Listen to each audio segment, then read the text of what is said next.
Order చేసిన meals పార్సిల్లో ఊరగాయ ఇవ్వనందుకు ఓ హోటల్కు భారీ జరిమానా పడింది. కస్టమర్కు పరిహారం కింద 35,000 రూపాయలు చెల్లించాలని వినియోగదారుల కోర్టు ఆదేశించింది. తాను ఆర్డర్ చేసిన పార్సిల్లో ఊరగాయ ఇవ్వలేదని పేర్కొంటూ ఓ కస్టమర్ వేసిన పిటిషన్పై విచారణ చేపట్టిన వినియోగదారుల కోర్టు ఈ మేరకు ఆదేశాలను వెలువరించడం గమనార్హం.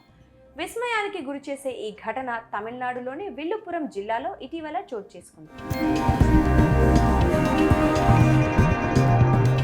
వివరాల్లోకి వెళ్తే విల్లుపురం జిల్లా వలుదారెడ్డి పట్టణానికి చెందిన సి ఆరోకియాసామి అనే వ్యక్తి చనిపోయిన తన బంధువు మొదటి వర్ధంతి సందర్భంగా వృద్ధులకు ఆహారం పంచిపెట్టాలని భావించాడు.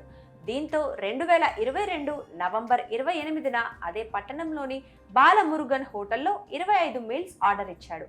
ఇందుకోసం హోటల్కు 2,000 రూపాయలు చెల్లించాడు.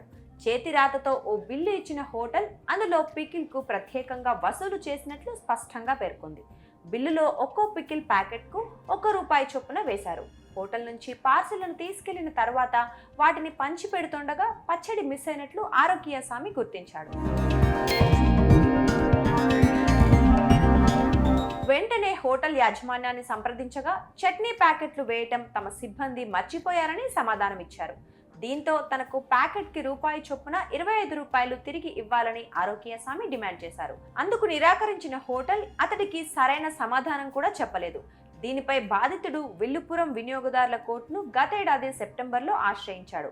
పచ్చడికి అదనంగా డబ్బులు వసూలు చేసిన హోటల్ యాజమాన్యం ప్యాకెట్లను ఇవ్వలేదు సరికదా, డబ్బులు వాపస్ చేయమంటే నిర్లక్ష్యంగా వ్యవహరించిందని ఫిర్యాదు చేశాడు. ఈ ఫిర్యాదుపై విచారణ చేపట్టిన వినియోగదారుల కోర్టు ఇరు వర్గాలకు నోటీసులు జారీ చేసింది. ఇరువురి వాదనలు విన్న కోర్టు చివరకు హోటల్ యాజమాన్యాన్ని తప్పుపట్టింది. కస్టమర్కు మొత్తం 35,000 రూపాయలు చెల్లించాలని ఆదేశించింది.